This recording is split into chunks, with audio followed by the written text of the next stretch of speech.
మాజీ మంత్రి కొడాలి నాని సుదీర్ఘ విరామం తర్వాత గుడివాడలో ప్రత్యక్షమయ్యారు. కొడాలి నాని గుడివాడ రాక రాజకీయ వర్గాల్లో హాట్ టాపిక్ గా మారింది. సార్వత్రిక ఎన్నికల్లో ఘోర పరాజయంతో గుడివాడకు దూరంగా కొడాలి నాని ఉంటున్నారు. ఈ క్రమంలో ఇంతకాలం తర్వాత నాని వచ్చిన విషయం తెలుసుకుని ఇంటి వద్దకు వైసీపీ శ్రేణులు భారీగా తరలివచ్చారు. సార్వత్రిక ఎన్నికల తర్వాత గుడివాడలో కొడాలి నాని బహిరంగంగా కనిపించడం ఇదే తొలిసారి.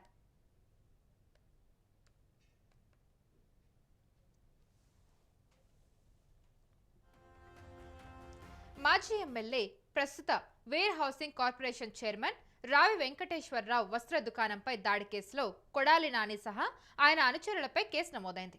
ఈ కేసులోనే ముందస్తు బెయిల్ కోరుతూ ఏపీ హైకోర్టులో పిటిషన్ వేశారు కొడాలి నాని. అయితే దరఖాస్తును పరిశీలించిన హైకోర్టు కింద స్థాయి కోర్టులో షూరిటీ పత్రాలు సమర్పించాలని ఆదేశించడంతో నాని గుడివాడ కోర్టుకు వెళ్లి ఆయా పత్రాలను సమర్పించారు.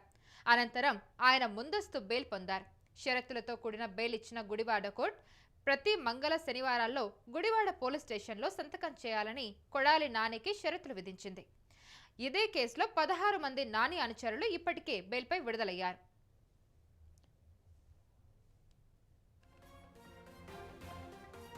ఎన్నికల ఫలితాల అనంతరం దాదాపు ఏడాది పాటు తన నియోజకవర్గానికి దూరంగా ఉన్న కొడాలి నాని కోర్టు సంబంధిత పనిలో భాగంగా గుడివాడకు వచ్చిన సంగతి తెలిసిన వెంటనే వైఎస్ఆర్సీపీ కార్యకర్తలు, అభిమానులు పెద్ద సంఖ్యలో కోర్టు వద్దకు చేరుకోవడంతో అక్కడ సందడి వాతావరణం నెలకొంది.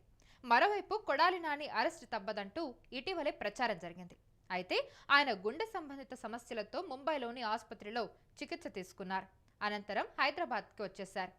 అప్పటి నుంచి కొడాలి నాని అరెస్ట్ తప్పదంటూ ప్రచారం జరిగింది. ఆయన అరెస్టుకు పోలీసులు రంగం సిద్ధం చేస్తున్నారంటూ కూడా ఎప్పటి నుంచో వాదనలు వినిపిస్తూనే ఉన్నాయి.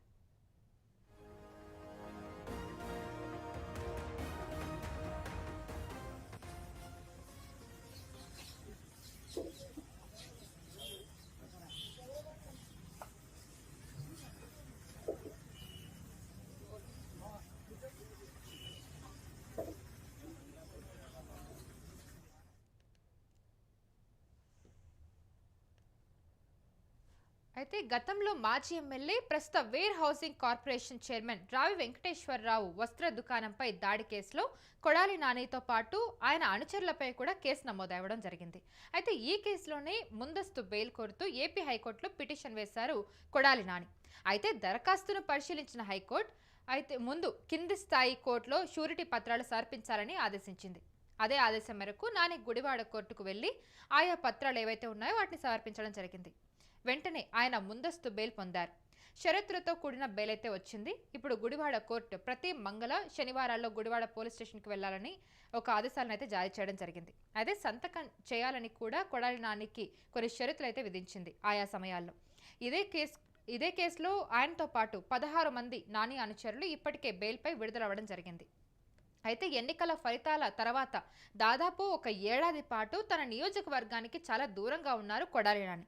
అయితే ఇప్పుడు కోర్టు సంబంధిత పనిలో భాగంగానే గుడివాడకు వచ్చిన సంగతి తెలుసుకున్న వెంటనే అక్కడ వైసీపీ శ్రేణులు అలాగే అభిమానులు పెద్ద సంఖ్యలో కోర్టు వద్దకు చేరుకోవడంతో అక్కడ ఒక్కసారిగా సందడి వాతావరణం నెలకొంది. మనం విజువల్స్ లో కూడా చూడొచ్చు.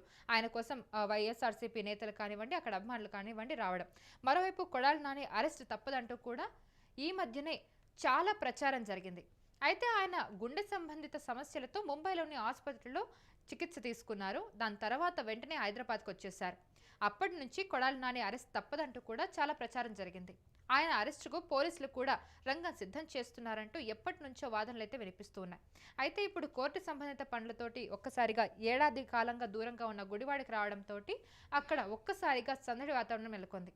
ఆయన్ని కలవడానికి వైఎస్ఆర్సీపీ శ్రేణులు అలాగే అక్కడ అభిమానులు కూడా పెద్ద సంఖ్యలో తరలి రావడం మనం చూస్తున్నాం. కోర్టు ఆవరణలో కానివ్వండి, లేదంటే గుడివాడలో తను ఉన్న ప్లేస్కి కూడా చాలా మంది చేరుకుని తనతో మాట్లాడే ప్రయత్నాలు అయితే చేస్తూ ఉన్నారు.